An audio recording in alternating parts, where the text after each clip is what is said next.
Hi, everybody. Welcome back to the Boss Body Podcast. This is your host, Sarah Haas, as usual, and I'm happy that you have chosen to join me today. I have a special guest today, Alyssa Williamson, and she is a mindset and intuitive success coach for female service based entrepreneurs, of which I am. So, everything she's here to talk about today is very appropriate for myself, but I know it's going to hit home and resonate with a lot of you busy working women out there because Alyssa has not just personal experience, she has professional experience in helping us with these issues. So I know everything that she has to say is going to be a huge benefit for everybody listening. So, Alyssa, welcome and thanks for being here today. Thank you. Thanks for the introduction, Sarah. And I'm Yeah. excited to talk about this today. It's my passion. Well, I would love for you just to tell us a little bit about yourself first, and then we'll dive in just so we can get to know a little bit about you. Sure. So I've been a mindset and intuitive success coach officially for about 3.5, 4 years now. But I've always been self-employed. So I started my first business out of college about 13 years ago. And I think that was part of being a type A high achiever. It's just like, okay, this is what I'm going to do, and I'm going to go get it. Oh, yeah, I can And relate to yeah. that. I had the business plan, I had the life plan. I was like, go to college, check, do this, check, do that, check, Yeah, climb the corporate ladder. it's funny because I didn't actually have a specific goal each step of the way, but my intuition sort of led me. Like I wanted to get into design, and then it was just very easy to get clients through referrals. And I was like, oh, well, this is easier than applying for the jobs I've been applying for because it was May of '09. And everyone's like, oh, when you get more experience, we'll consider hiring you. But no one was hiring in '09. And so I just was like, hey, I'm getting clients. Why not? I'm going to build the business because that's where things are leading me. So I sort of my whole life. And the reason I've gotten back to intuition is it led me along the way, even if I didn't realize it. And I love that you are here to talk a lot about intuition because I think that's something that we neglect a Hmm. lot. We tend to go by our thinking brain Yeah. instead of what our body and our inner knowing is telling us, and that's so influenced by the outside world and about the messages that we receive and what society says we should do or our parents say we should do or anyone in our lives, and Hmm. we end up stuck somewhere that we're not really that happy a lot of the times. And a lot of it is too, and this is what I teach my clients is a lot of us are like, oh, well, it's happened, I'll move on and leave it. And we store a lot of past trauma or just past beliefs in our body too. So our subconscious and our body are really how we connect. And then it's our mind, and our mind is trying to control. And that was it. I knew I was intuitive, but I was sort of proud of, oh, well, I'm going to do what my mind says anyway. I'm not going to listen to my intuition. Like I've got all these tasks and I'm going to work on them instead because I'm too busy. And I was really proud of being too busy and busy all the time. And I was really a proud workaholic. Well, we wear our busyness as a badge of honor. We Yeah. we never brag about having a day off or, taking a nap or giving Hmm. ourselves some self-care. We want everybody to know that we work hard, Yeah. and we And do work hard, but sometimes it gets a little bit much. And it's celebrated in yeah, society, unfortunately, to work that's overwork. that's what the culture encourages. Yeah, culture encourages us to do. It's the hustle culture, be busy. Your value is based on your busyness, and it's doing the reset, and your value is not based on more stuff you do. Your value is based on who you are.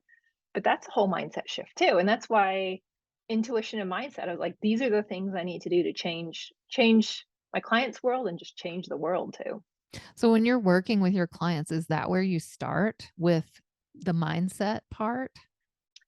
I actually start with goals because having a goal, we can then explore, oh, is this okay, is this a new goal because you hit your other goals? Is this a goal you've been aiming for a while and you're stuck? because then we can explore, okay, what's the stuckness holding you back? What are the patterns that keep coming up? But we can't really get a direction until I know what they want and where they're heading towards. So that one, we can have a metric and basis to track their path, but also to know what needs to be done to get them there.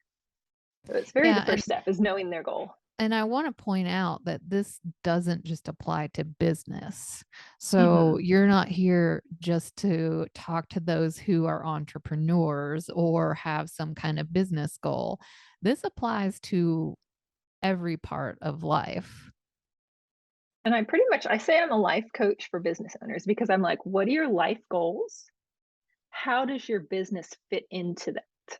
What are the different pieces? Okay, is your business supporting your life goals? Maybe that your business structure needs to be readjusted. Maybe it's looking at your marketing. Maybe it's just realizing this is not for you and you need to look at something else too. I don't go in with an agenda. I go in to serve my clients. What is it you want to see in your life? What's your passion? And connecting to their intuition is really how they find their passion and purpose. A lot of people, I talk to so many women that are like, I don't know what I do for fun anymore. I don't know what my passion is, my purpose is. I'm just surviving. I've got kids now and I lost my life. Like all I do is take out care of them. And it's like, you don't you want to adventure with your kids or don't you want to like do these fun things? It doesn't mean that you've lost your purpose just because you've got more in your life than before. Yeah, we sometimes think that we're so bogged down by all of our responsibilities that we don't have time to do Hmm. the things that we love. And what I'm hearing you saying is that you really want to love your work as well. And, Hmm. I'm a health coach, but part of your overall health is your mental health. It's not just your physical health. And your job is you're spending a lot of time every week at your job, hours and hours and hours, and it's your life's work. And if it's not feeding you, if it's not making you happy and bringing you joy, that's a big part of your life that isn't healthy. Well, and it's yeah, if it's bringing your energy down, it brings it down how you are at home. And I'm not saying just go out and like, oh, have a like midlife crisis and like quit your job and go do something else. But spend the time to know what your passion is, your purpose is, and then figure out what your goals are around that. Maybe it's doing more in your side time, maybe it's volunteer time, but it shows up for everyone in different ways depending on what they're doing and where they are. And so it's really a journey going through the coaching process with them too. Yeah. So going back to, we were talking about the busyness and always feeling like we have to be productive and we have to check things off and we have to do and do and do. You have some personal experience in that area. Am I right? Yeah. So this goes back to the very beginning. Granted, it was my 20s as well. So like my business was my baby. And my favorite phrase was sleep is for the weak. And I reveled in the fact that I could just sleep 4 hours a night and do work. And it meant I was successful, right? Not at all. So I was doing 8-hour weeks. I got to the point where I was tripping on carpet while walking during the day because my brain wasn't functioning. Spent 3 hours on less than 4 hours, 3 months on less than 4 hours of sleep a night. Wow. And it became a point, again, it became oh, look, I'm so strong. I can do this. I'm running a business. I'm successful. I'm so busy with my business that this is what I have to do. And I didn't feel successful. Like, yes, the money was coming in. I was hitting my 10K months in my second year of business, but I just pushed my way to the top there again through my mind. Do, pushed my way. Um, and it was only through process of working with different coaches and doing the inner work myself that I did like finding why do I believe I have to work this hard? Well, I was a third generation immigrant.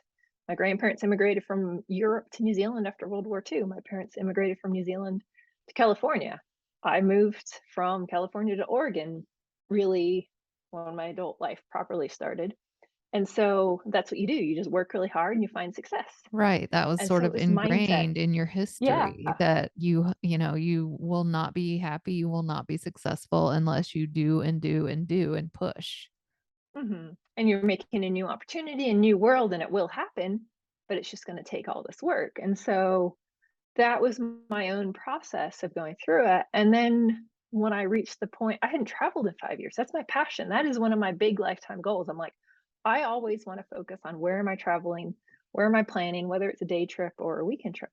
I hadn't traveled in 5 years. I was just so stuck. And doing I did theta, I'm a theta healer, so I do energy work with belief work. And then I'm an intuitive success coach where I learned NLP. So it's using these neuroscience techniques to clear beliefs and replace them. And doing that on myself for several years and working with a coach, I reached a point where I was like, I'm still making the same amount of income, but I'm taking lunch breaks again. I'm ending my day by 4 p.m. I'm enjoying life. I'm saying no to clients that don't fit me, and I'm attracting the ones that I love working with. And so it just showed up in all these different ways. I met my husband, met the love of my life, my husband, manifested different rental properties and houses, and all the things that I enjoy just started coming into my life when I made these shifts. Yeah, you change your energy. So you change what Hmm. you're putting out there into the universe and you change what gets attracted to you.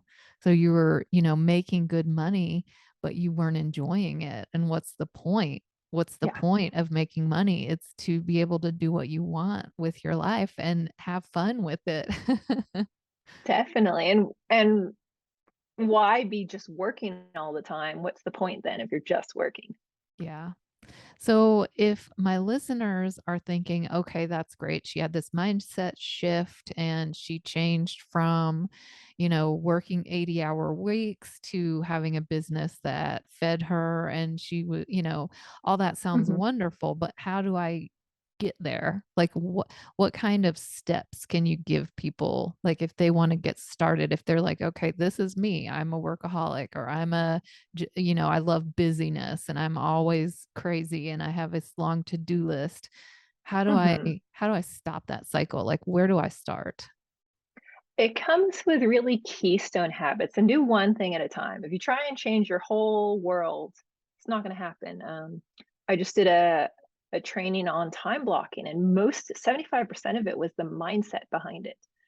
And so it's a woman are really I find this happens more in my female clients. I'm guilty of it too, where we just keep giving and we don't separate time for ourselves. Mhm. My husband is great at just he'll do a bunch of work and then he sits down and relaxes for an hour, and I'm like, how do you just stop and relax? And so that is an ingrained belief in us. If you just have to keep going. So first thing is noticing. Noticing. I say one of the key things is when you're too busy to do the things you should want to do, that's a sign to look for. So when you're too busy to just stop for lunch, when you're too busy to go for a walk each day, all these things that are self-care that you should one want to do and make a priority in your life, when you're too busy to do that, just start noticing that. Oh, I was too busy to take lunch today. Okay, why did that happen? Okay, what am I going to do now to make sure I do take a lunch break? One of my keystone habits is getting enough sleep. So I used to be a night owl and an early bird. So I'd go to bed at midnight and wake up at 6 a.m. and I loved it, but I also didn't, I was always tired. I was like, oh, but I love getting up early in the morning. So eventually I decided I need 8 to 9 hours of sleep. That's what my body needs. I'm going to bed at 9 o'clock at night. So I'm in bed by 9 o'clock so I can get up at 5 or 6 in the morning, feel fully rested. And that just changes your whole day. And the easiest thing to do is it takes time, it takes changing your household or whatever, but go to bed earlier.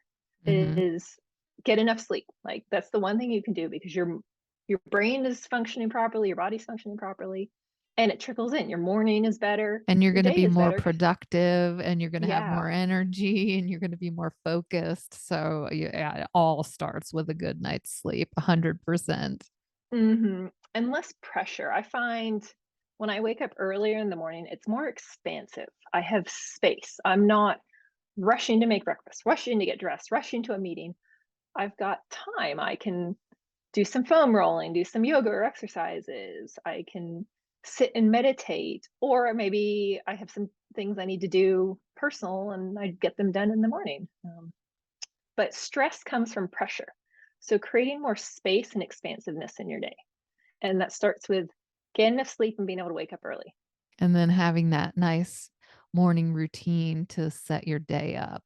So you're Hmm. feeling good going in. Because I know a lot of us, and Yeah. I'm guilty of this too sometimes, literally I roll over, turn off my alarm, and open up my emails.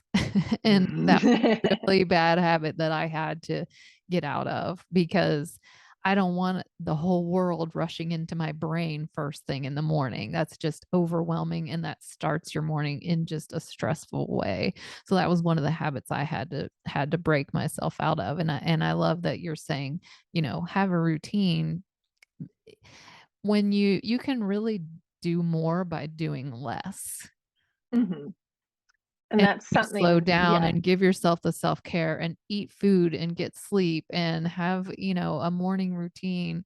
You feel better, you have more energy, you're able to give more and you're able to do more because you actually took that time and kind of rebooted your battery, refilled your Yes.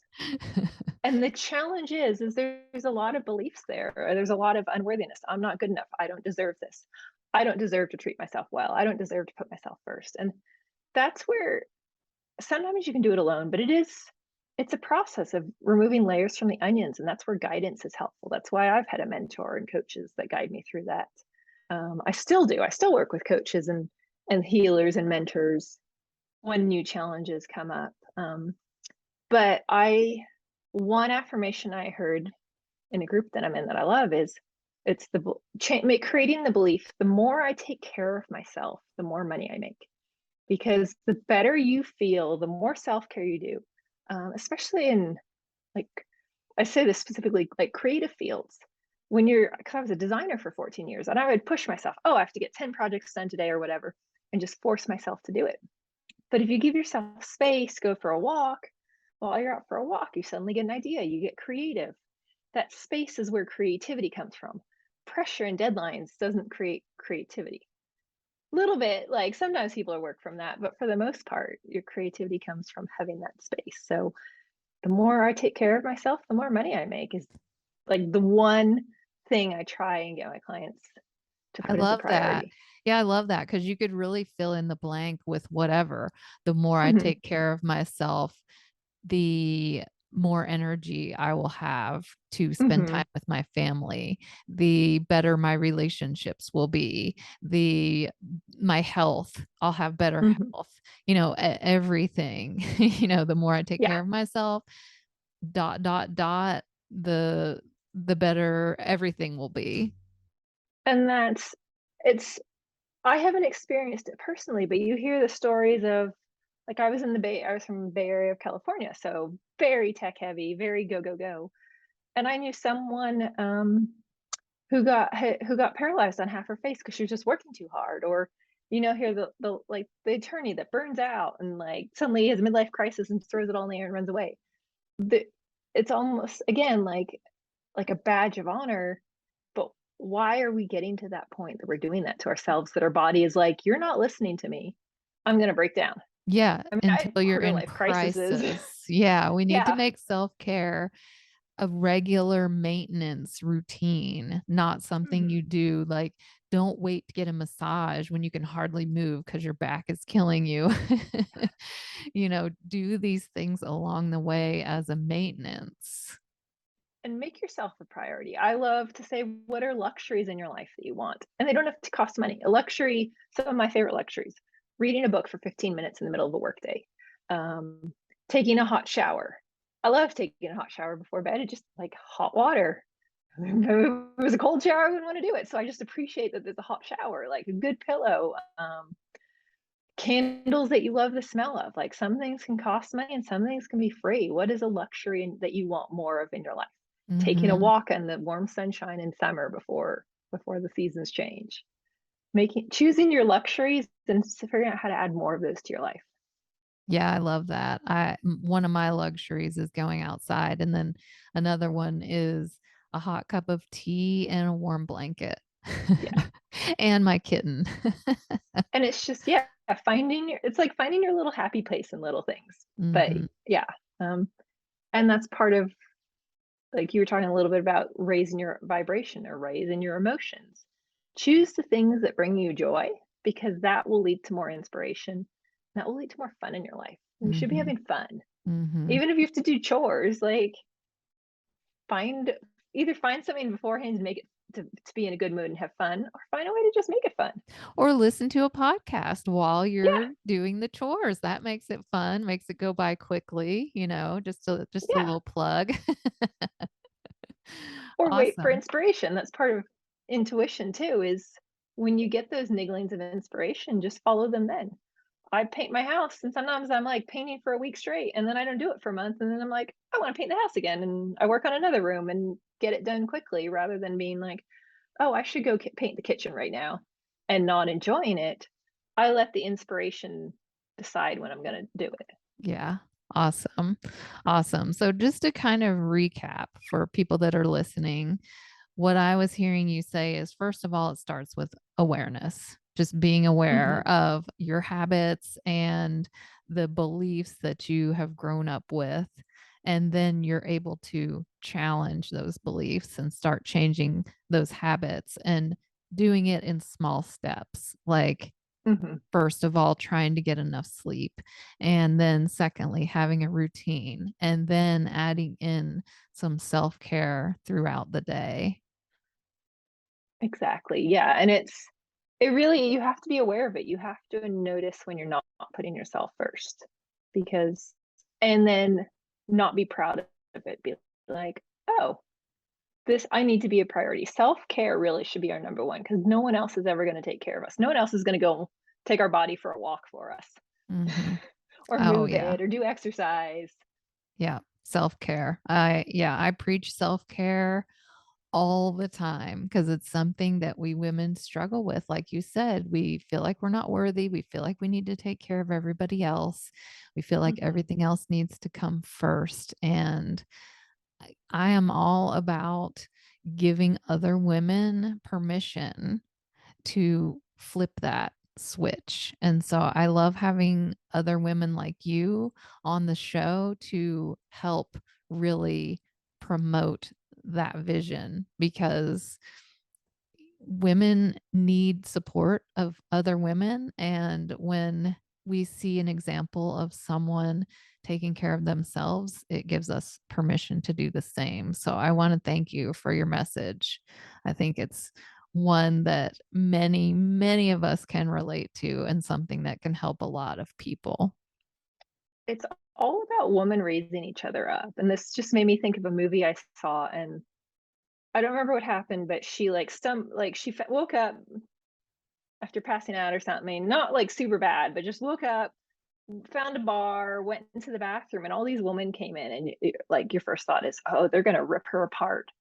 And then they're like, oh, girl, here I got some lipstick for you. Oh, you deserve better than him. Like they just assumed, and they're just pumping her up. And I was like, why don't movies do more of that? And it's our culture shows women ripping each other down, but really we are supportive of each other. And so that's what I love. It's just women supporting women. Yes. Well, thank you so much. I appreciate you being Thank here and I you. appreciate your message. And I love what you do. So thank you for being here. Yeah, thank you. And thanks for this podcast. Thanks, everybody, for listening. As always, I'm honored that you have chosen to spend your time here with me, and I will be here next week at the same time, same place. So I will see you then.